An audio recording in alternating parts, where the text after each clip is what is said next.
ঈদ উল ফিতরের রাতেও দিনের কোনো আমল আছে কিনা? ঈদ উল ফিতর এর সুন্নাহ আছে অনেকগুলো। কি কি সুন্নাহ আছে ঈদ উল ফিতরের?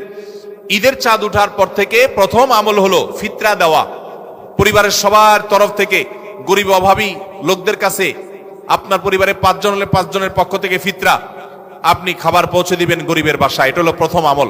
দ্বিতীয় হলো ঈদের চাঁদ দেখা গেছে, তাকবীর শুরু করবেন, আল্লাহু আকবার, আল্লাহু আকবার, লা ইলাহা ইল্লাল্লাহু, আল্লাহু আকবার, আল্লাহু আকবার ওয়ালিল্লাহিল হামদ। বেশি বেশি করে পড়তে থাকবেন। এটা পুরুষ হোক নারী হোক সবাই, পুরুষ একটু জোরে জোরে, মহিলা একটু আস্তে আস্তে। অবশ্য ওইটা ঈদগাহে আসার সময় জোরে জোরে পড়বেন, এক ঈদে জোরে এক ঈদে আস্তে, কিন্তু এমনি স্বাভাবিক অবস্থায় সাধারণ গতিতে পড়বেন নারী পুরুষ সবাই যার যার মতো করে তাকবীর। এবং বিশেষ করে এই তাকবীর এটা জিলহজের প্রথম দশকে পুরো দশক ধরেই পড়তে হয়। যাই হোক, এই ঈদের চাঁদ উঠার পর থেকে ঈদের নামাজ পড়তে তাকবীর আমরা শেষ করে পড়তে থাকবো। তৃতীয়ত হলো মেসওয়াক করবেন। 4 নম্বর হলো গোসল করবেন ঈদের দিন উপলক্ষে। 5 নম্বর হলো সুন্দর পোশাক পরবেন, যা আছে এর মধ্যে সুন্দর, নতুন হওয়া জরুরি না। 6 নম্বর হলো সুগন্ধি ব্যবহার করবেন। 7 নম্বর হলো আপনার খেজুর খেয়ে তারপরে ঈদগাহে আসবেন, খেজুর খেয়ে মিষ্টি মুখ করে ঈদ উল ফিতর ঈদগাহে আসবেন। এরপরের সুন্নাত হলো যে রাস্তায় ঈদগাহে যাবেন আরেক রাস্তায় ঈদগাহ থেকে ফেরত যাবেন। এগুলো হলো ঈদের সুন্নাহ।